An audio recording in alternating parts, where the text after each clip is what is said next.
Hello, everybody, and thank you for joining us again on the Porcupine Perspective, the show where Robert and I take a look at politics, philosophy, and current events through the lens of individual freedom and liberty. Now, before we start, as always, I want to take a moment to give a shout out to our sponsor, Strikeforce Energy. It's an energy supplement that can be added to any beverage of your choice. Now, in addition to their standard flavors of grape, orange, lemon, and original, Strikeforce has now introduced a coffee flavor that can be enjoyed hot or cold, whichever you prefer. Visit them at strikeforceenergy.com and use promo code NOMORECANS. You'll receive 20% off of your order. Now, this episode is going to be a continuation of our previous one, the War on the Fourth Amendment. In case you haven't had a chance to listen to that one, we spent some time looking at the Fourth Amendment, which is the one that allows us to be secure in our person and papers, or as we see it on all the television shows where the police officers have to get a warrant in order to be able to search you, or at least have a reasonable cause to search you.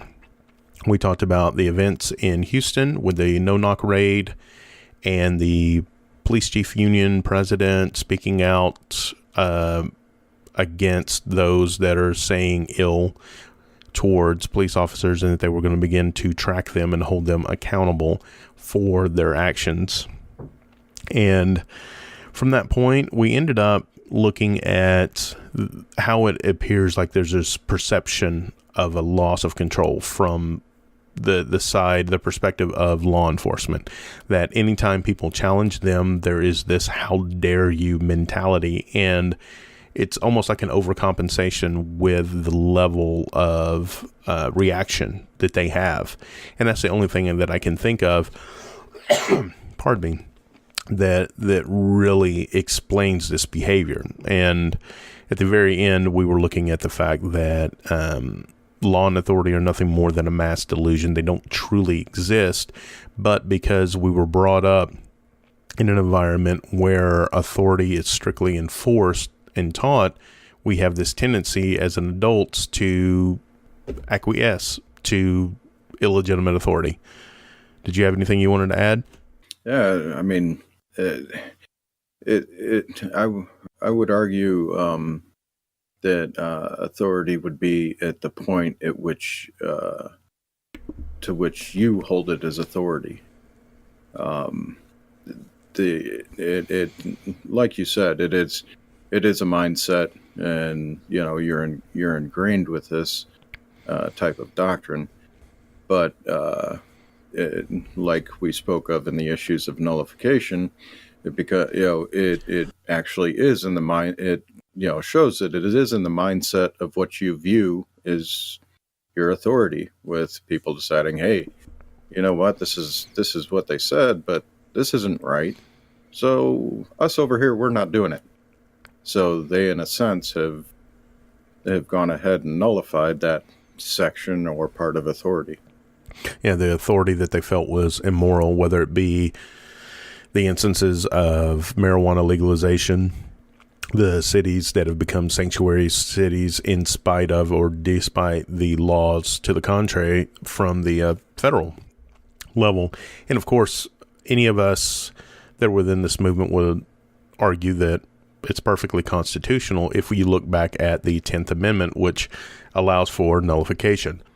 Now, I saw something that kind of concerns me that dovetails nicely with our talk about the Fourth Amendment and the protections that we're supposed to have. There's a company, and I believe they're pronounced as Ekin. It's spelled E-K-I-N. They make smart products for law enforcement and cities. Now, they have this really cool, and I wish you could see my hands because I'd be doing the air quotes, light bars that have all sorts of sensors built into them and cameras.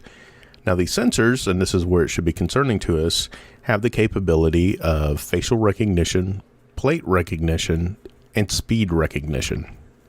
Meaning, as they're driving by you and you're walking on the sidewalk, it is scanning your face and checking to see if it is in their database, and if there's any reason that they should be concerned about your presence on this particular street, or if there's something they need to know about you.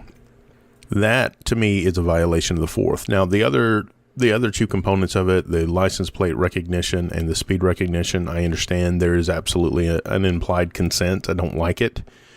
But most states have on the books that if you are driving in the state, then you are implying a certain level of consent to have them search the database for information regarding you, warrants, whatever, based on your license plate and your license, if I remember correctly.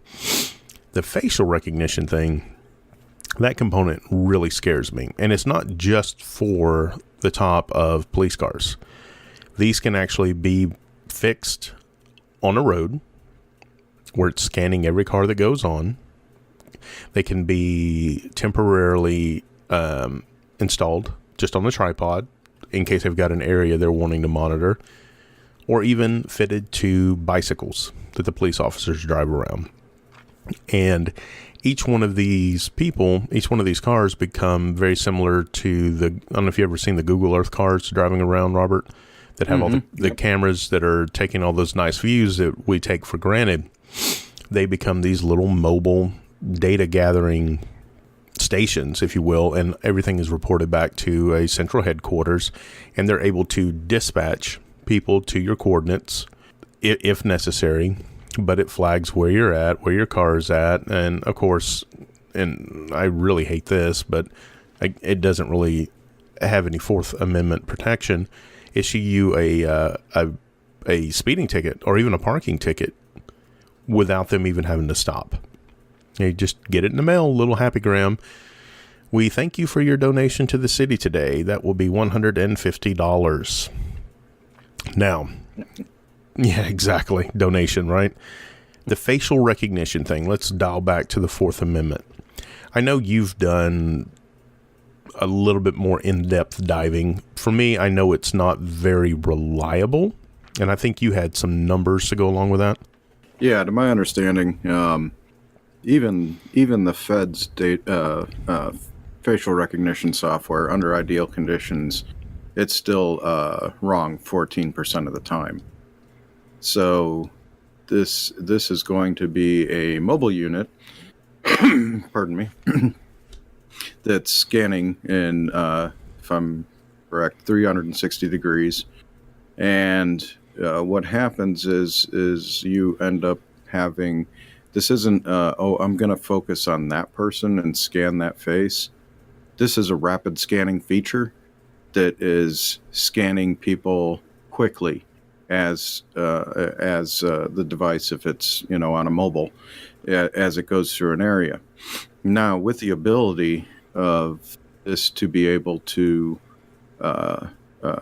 track speed, identify parking violations, even of closed vehicles, and automatically tag it with a GPS location that also tells you that all these faces can be GPS located, and all this data gets stored.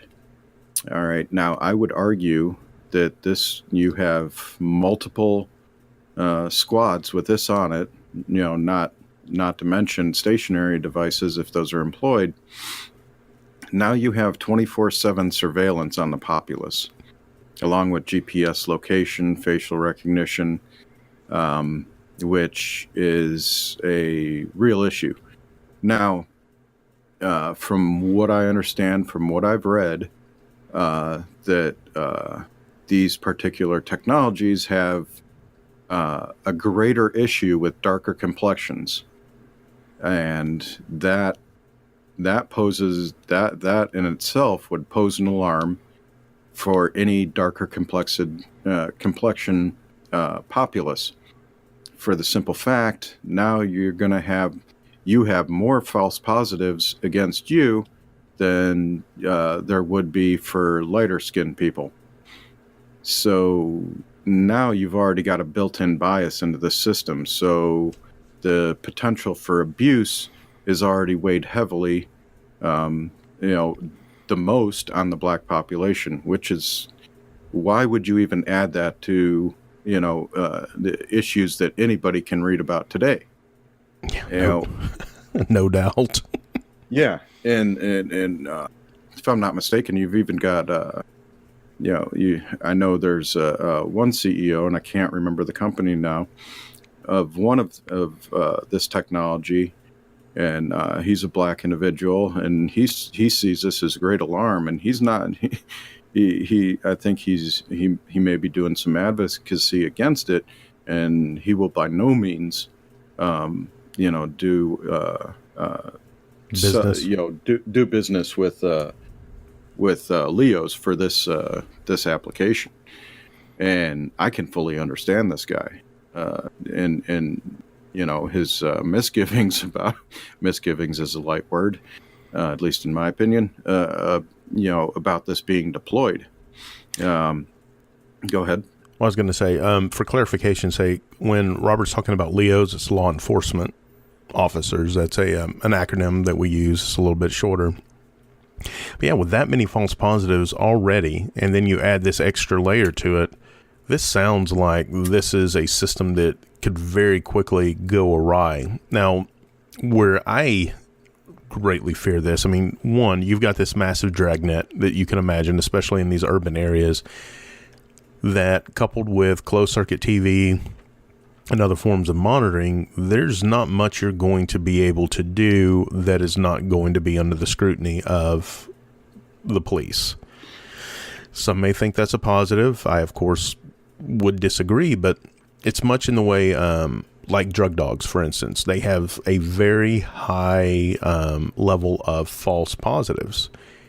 Why that's a scary thing is that false positive gives them the reasonable suspicion part of the Fourth Amendment to where they can search and seize and look through your paperwork and figure out what you're up to, even if you're not up to anything. And you may be just walking down the street. Well, our facial recognition software pinged you while it was driving at 35 miles an hour down the road at its 90% failure rate, but we need to see some identification. Oh, and what are you doing here?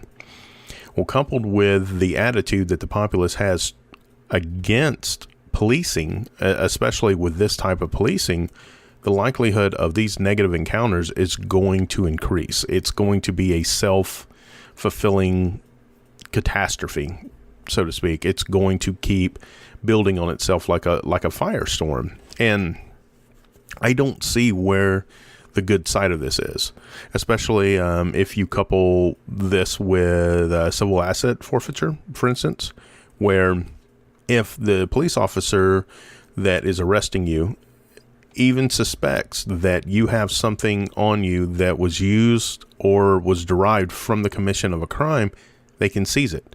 That includes money, any property. They don't have to prove it. And you have to prove that it was not used or gained through the commission of a crime. How do you prove that the $500 in your wallet, that particular $500, was not garnered through illegal means? Oh, here's another facet to that. Okay. You still have to argue to get it back if you're innocent and no crime has been, you haven't been convicted of any crime. So even harder yet, how do you prove that you need to get back your property or asset, of which, how do you prove that it hasn't been utilized in a crime that didn't exist? It's impossible. Yeah, I mean, it's just, and not to mention, now this person who's innocent, they had to have attorneys, they had to pay court costs, take time off work, possibly time off work, exactly, for being innocent. How does that even work? That's a total miscarriage. Yeah, and just for walking down the street, and in the context of this, with these smart quote unquote products. Now, there are those that believe that, with facial recognition technology, that you have no reasonable expectation for privacy. And if you want privacy, don't walk your face out in public. Don't you think how asinine that is? You can't go out into public. If you go out into public, then you have no reasonable expectation of privacy as long as your face can be shown. So I did some digging, apparently not into how to speak correctly. And I was like, okay, well, that means we are able to cover our faces in public, right? Luckily, here in the United States, there are very few cities that have laws against it. Now, in Europe, on the other hand, especially like Paris and England, it is out and out banned. You cannot have a facial covering on your face at any time. Now, some of them will add the caveat, you can do it as long as you're not involved in any kind of social uprising or any kind of disturbance, or there's no crimes taking part in the area. But if anything's going on, you've got to remove it. Otherwise, you will be charged with covering your face. Yeah, I'm not as far as you're talking about their expectation of privacy. I mean, one thing gives me hope, and from being, previously on the right, the idea that Sotomayor and Kagan would give me hope. They did. I was reading some other judgments in the past here, and this was applied with cell phone technology and law enforcement wanting at will to be able to request, I'm not mistaken, the cell phone data from these towers, so they would be able to access this 24/7 at will, and access the GPS location of everybody's cell phone. And when that argument came up, they argued strongly against the 24/7 surveillance of individuals just because it can. I would hope that if this goes to be implemented, that somebody would end up bringing up this as a legal challenge and argue in the effect of 24/7 surveillance not being part of what this country is about. No, it's absolutely not. And just imagine, what effect could this possibly have on the freedom of speech? If we'll dial back here when we were talking about the police union chief or police union president. We're going to be tracking you. If you're speaking out against cops, we're going to know who you are. We've got your number. And now you want to stand up against this tyrannical view, and you're not doing it on an online profile, but let's say you're doing it in some city square. You're speaking out, you're protesting, utilizing your First Amendment right. You're not harming anyone. You're not destroying property, but they're recording your face. And I guarantee you it will be loaded into the databases that we're talking about. And the first opportunity they get, they're going to be coming after you. You're suddenly going to have more traffic tickets than you know what to do with, or parking tickets, or God knows whatever else. But I can absolutely imagine this turning more towards a North Korea type of control than what this country was founded on. I could step you back a couple paces there and even take it back to where we discussed the social credit score in previous episode, because China's already employed this back in 2016. Mm-hmm.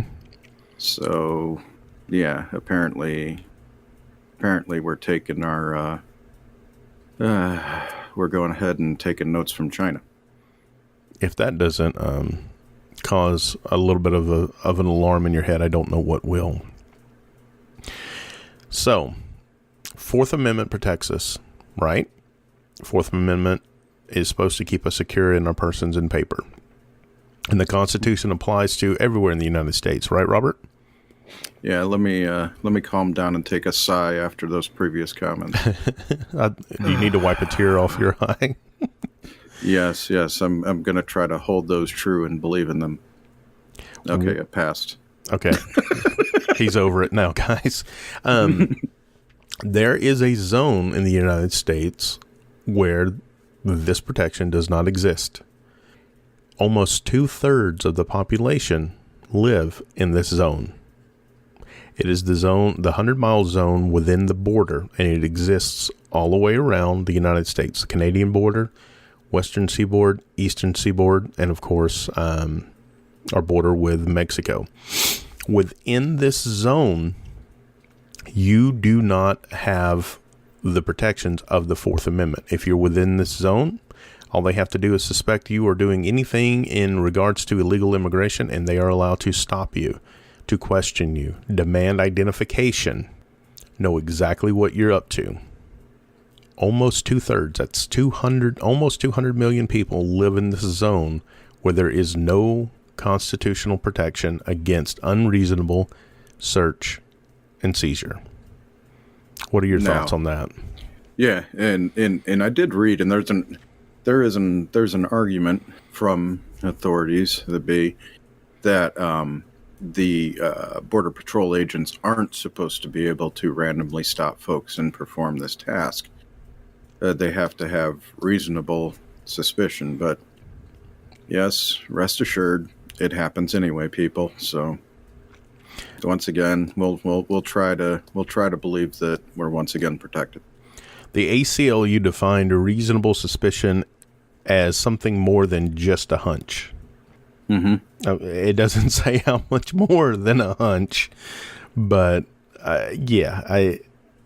again, the Fourth Amendment, arguably all the amendments are supposed to apply no matter what, in my opinion. But here, no need for warrants, no need of suspicion of wrongdoing to justify conducting what they call a routine search. Now, at the ports of entry, we see this already, where they're taking mirrors on wheels to look underneath cars. They're walking drug dogs, randomly searching cars to see what's going on, and we accept it. Now, that was one of the things that never occurred to me as being something that probably should bother me. Because you see the pictures of it, and you're like, okay, well, you know, they're protecting the United States. God knows what these people are bringing into the country. But as I fell from the right into my current position, I have to wonder, you know, how okay is this? You know, what right do we have to search people? You know, we could go down even the road of the TSA with this as well. And I think that's why they are able to act the way that they do, because they are considered a form of border patrol, because these are ports of entry. And that's why you have to subject yourself to these searches. What do you think? Yeah, and I do go along with that. They essentially split that off as an arm, since it's international travel goes through, and then as a result, then you also have from international travel to interstate. So yeah, I could see that being where they came up with that. I'm never going to call it right, but that's where it is. Yeah, I didn't figure you would call it right. It's I was hoping you wouldn't call it right. This conversation would take a whole hell of a different turn then. But it's interesting what we accept as reasonable, what we accept is okay, just because I don't know, maybe it goes back to this mass delusion we've talked about with law and authority, that we just accept that this is for the betterment of our society, that these rules that our government is supposed to apply to themselves, that they have decided that no, these really don't apply in these particular in these situations, so you just need to comply and everything will be fine. And here's the way I would describe it within the 100-mile set in towards the border. Just for your own sake, accept the fact that the law will be what it is, depending on where you are, depending on who's standing at your vehicle. Because they say all these things shouldn't happen, yet everybody knows it happens anyway. Checkpoints where there aren't supposed to be checkpoints, random stops where there aren't supposed to be random stops. Look out for yourself. That's all you can do. If you decide you're going to challenge the authority of those guys, you have to accept the responsibility. But there are a lot of people that do. And I'll be honest with you, not just because those people are employed at those checkpoints does not mean that they understand the law, which of course means they're not going to follow the law. I imagine any attorney would tell you to give the least amount of information that was absolutely necessary to get through the stop, because anything that you say, of course, will be, not can and will be, it will be used against you in any way, shape, or form that they can. It's interesting when you think about it. You know, we think of old Nazi Germany, for instance, or not Nazi Germany, sorry, East Germany, West Germany, with the wall and people demanding papers and identification on the eastern side of it. And we laugh when we think about, God, you know, we would have never lived like that. We would have never accepted that. You know, we're free here. And then we start looking into these things and you're like, it's not really that much different here, guys. Yeah, if you get stopped at any of this stuff, you're presenting papers. And to either prove that you're you or to prove citizenry. And then, depending on whether you act nervous or not. Oh, yeah. This is a story I read, and, I found it interesting, and it is along the lines. A member of a church was traveling, and he was traveling with cash from the church funds to buy a piece of land for the church. And I think it was somewhere above 20 grand or something like that. Well, he got stopped, I guess, for a traffic stop. I suppose the guy, maybe speeding like any, going a little bit over the limit like any normal human does. But he got pulled over for that. But because he acted nervous, which, I'll share a little story about acting nervous around that later. But because he acted nervous, automatically there's, we need to search you in the vehicle. And he had that money on him. And it went ahead and it was confiscated. But this guy wasn't doing anything wrong, and for things, he was purchasing property for a church. So, that follows along the line. Now, him acting nervous, I'll share a little story. I was in college, and I had all my stuff in the car, as students do when they move out of their rooms or whatnot, and, go ahead and go home for the summer. And so I was traveling quite a ways to go back to where I was from. And a cop stopped me for doing 66 and a 65. So already we've dealt with the idea of ridiculous, and he obviously saw my plates, so I was out of state. So I guess he decided he's going to play around with me. So he asked me what's in my car. I answered him all his questions, very matter of fact. Well, then he wanted to separate me from my car, and then he had me sit in the passenger side of the patrol car while he's asking me and grilling me further questions. And he's like, well, you got all that stuff in the car and you're acting nervous. And I simply replied back, how many times do you think I spend sitting in the passenger side of a cop car who's asking me detailed questions? This isn't exactly how my usual days go. And I wasn't irreverent or anything like that. I just answered his questions.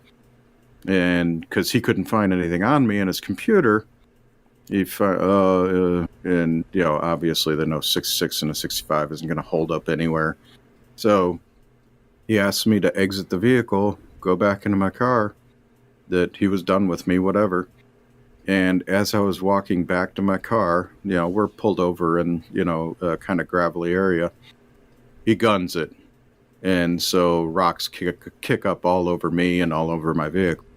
So, but anyway, needless to say, that was just to share, people are going to act nervous when, things are getting more detailed, or they haven't been pulled over by the police before, or it's been a long time since it's happened. And apparently that's reason enough to go ahead and search you. It's almost like there's no consideration for the fact that And there's an interesting story in what you're telling me. I've had similar instances. I'm not going to bore everyone to tears with those. They didn't all end well, but they never sent me to jail. But the simple fact that you've got a group of people that the original intent was to protect and to serve. Now, when you see red and blue in your rearview mirror behind you, do you feel apprehension or do you feel relief? If these people were truly there to protect and serve you, you would feel relief. The good guys are here. I am protected as long as they're around me. No one in their right frickin' mind feels a sense of relief when red and blue lights are in their rearview mirror. What do we feel? Apprehension. Yeah, you feel your stomach drop. Like, oh God, what did I do? How bad is it going to be? How much of an asshole is this person going to be? And how bad is this going to end up for me? We know it. So ask yourself this question. If you still support law enforcement in its current way that it operates, why should you feel that apprehension? Even if you did nothing wrong, you still feel that apprehension. Even if you know you did nothing wrong, you still feel that apprehension. That in and of itself indicates that there is a problem at the root, at our relationship with law enforcement in this country. And all you've got to do is watch, they have crime shows from other countries. You can watch how it's handled in the UK, for instance. Now, they're much more of a quote-unquote police state in their surveillance and the way that they curtail social media and stuff like that. But the interactions with the individual humans that call themselves police officers there are completely different than they are here in the United States. I don't know why that is. I don't know if it has to do with the fact that more cops fear the fact that there's more guns in the United States than almost anywhere else in the world. I don't know. I'd like to believe that it has more to do with this culture. And it's a culture that we have and a culture that they have. They have this idea, and it's being reinforced, like this Gamaldi guy in Houston, the president of the police union. They have this almost like a mantra that's being repeated to them constantly. You are the enemy. These people view you as the enemy. They are trying to kill you. They are trying to harm you. You are only trying to do good things for them. You are only trying to protect them. They are the enemy, and just continually repeated again and again until they live in this world that's created and they see things through this lens. And of course it leads to these very tragic encounters, and it's tragic both for the police officers involved. It's tragic for the people that are on the other side of it. You know, with the Houston deal, you've got two people that lost their lives for what? The suspicion of dealing heroin, even though they didn't find any, and a few grams of drugs. Who were they harming? They're dead now. And, you know, there are going to be those that are going to say, well, they should have never picked up a weapon. Jesus Christ, get over yourself. Someone just broke into your house. Someone shot your dog. How are you going to respond? Like Robert said in the last one, hey, would you guys like some tea? No, hell no. Especially if you live in a shitty neighborhood. And that kind of leads me to the question I hear a lot whenever we bring up these subjects. And I'm going to play devil's advocate here. And I'm going to say this. I mean, obviously, I don't feel this way. But, you know, if you're not doing anything wrong, why should you be worried about these laws? Well, I mean, I did want to address one point real quick. That's fine. You had mentioned about the police officers over in the UK. I can't remember. Are they still the regular police officers, still unarmed? Yes. Even the detectives. I wonder if that has something to do with it. That's a good point. I don't know, because, see, the populace isn't armed either. Because many, to your knowledge. Well, the vast majority, I mean, criminals, you never know, but they don't know criminals here. I don't know if the gun on the hip and the perceived gun that the person they're interacting with changes that interaction, because in both cases, they're on somewhat equal footing. other than the authority invested in the law that they have, to arrest you. You can't arrest them. I don't know. It's got to play in it some way, shape, or form. I just don't know to what extent. I believe it does. I mean, the general populace that doesn't, which, I would say is most that don't carry a weapon, the interaction with somebody who is visibly, showing a weapon, that interaction changes almost, I'd argue almost immediately. But typically for the better. Not from a fear standpoint. Not from a fear standpoint, but if two people are equally armed and they both see weapons, now, granted, I know that police officers sometimes they see that and they're a little more fearful, but I think a lot has to do with their training. And what I'm speaking to, Sons of Liberty, if I remember correctly, were doing a Feed the Homeless event in Dallas here very recently. Mm-hmm. And it's illegal to feed the homeless in Dallas like it is here in Kansas. It's one of the stupid freaking laws. And the cops would show up every time and they would shut these events down. When Sons of Liberty did it, they were very open about the fact that they want everyone there to be open carrying. You're not to touch your firearm, but you are to have your firearm on your person if you're there feeding the homeless. It was an experiment. Guess what did not happen? They did not get stopped. They did not. The cops didn't even show up. Not a one. Now, what was interesting, and I was listening to a podcast. This was on Sherry Voluntary's show. Shout out to her, of course. The homeless people were asking, why is it that you guys are, we see that everyone's got weapons. We're not scared of you, but why do you have them? There's nothing to be scared of from us. We're not going to harm you. For Christ's sake, you're feeding us. And he said that they would explain to the homeless people, well, this is actually for your protection, because we have this theory that if we are equally armed as the police, they are less likely to interfere with something that is not doing harm. Now, granted, this is one incident, but that's why I'm speaking to how I feel it changes the interaction. When there's equality there, and you have to pay for your words and your transgressions, potentially with your life, it alters it. Which direction? I'll let you be the judge. But yeah, that definitely that would go to show what I was trying to say, that there, the possible connection with the UK there, as far as their police go.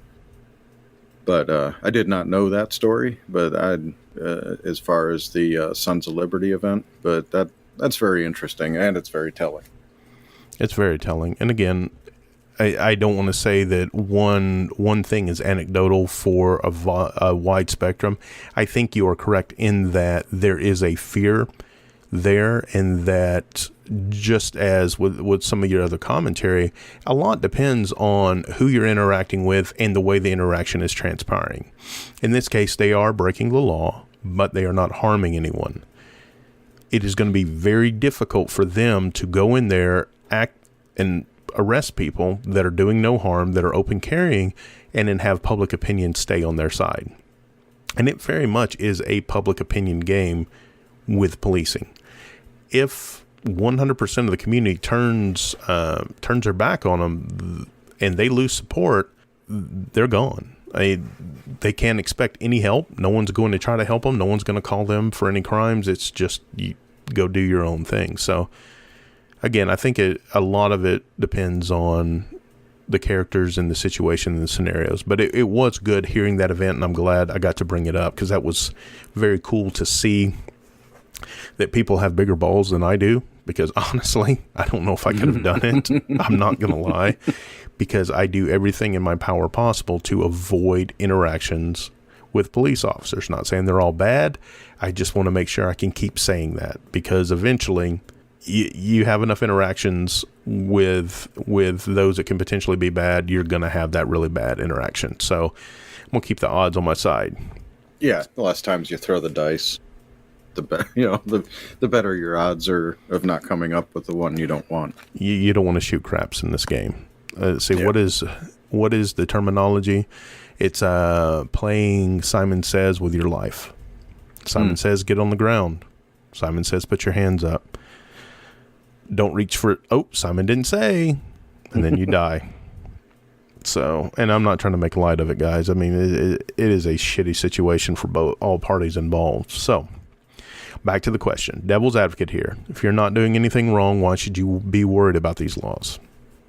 For the simple fact, I mean, pardon me. These laws are being applied to everybody. The other reason to worry is there are so many that how do you know you're not doing anything wrong?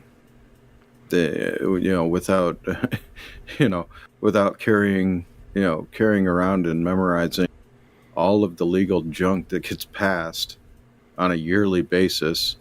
And I had a figure for that, and I've long since forgot it, but it was mind-boggling. And it's already changed, so. Yeah, sure. I mean, that was one of the gripes of when the settlers left and came to America. The gripes were about the tremendous burden of just the amount of laws and ordinances they had to keep in mind just trying to do business, and that it was impossible, and they warned of this. So now here we are today where there are so many that you don't know. You could have done something wrong, but to the best of your recollection, you can't think of what it was. Or, it was something that you didn't even think about. And that would be, a definite source of fear for folks is of doing something wrong, but not knowing it just because you don't have a law degree. There is a old saying that it is dangerous to be right when the government is wrong. Mm-hmm. And it's very apropos to that. When the people that make the laws or the people that make the rules are the ones that also enforce the rules, it is very likely that you are going to run afoul. And when they can make whatever rule they want, for whatever reason they want, if nothing more than to subjugate a particular group or to harm a particular group, what's going to stop them? Not much. And in the case, most people would say, well, the Constitution would protect us. As we discussed here, there's 100-mile zone around the entire border of the United States where they go, we don't care. We don't care. All right. Well, last question I've got for you. Sure. What if I was to say or argue that these technologies would make us safer and make it harder for the bad guy? Okay. Well, typically to make you safer.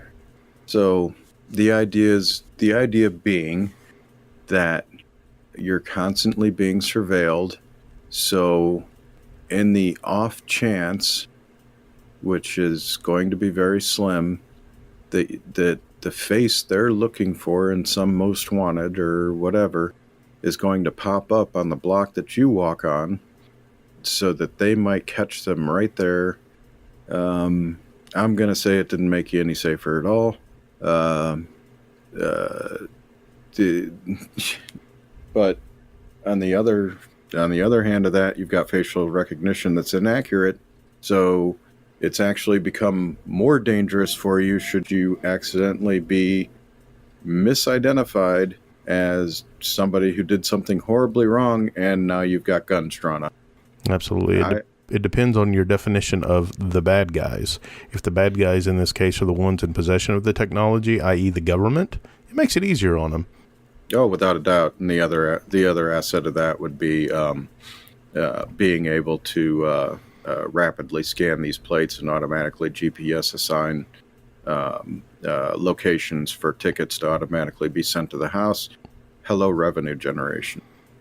But whereas they can't possibly generate as much revenue by manually stopping people for speeding.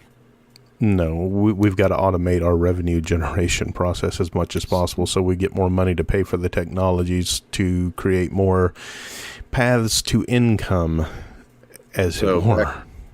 So back to your original question,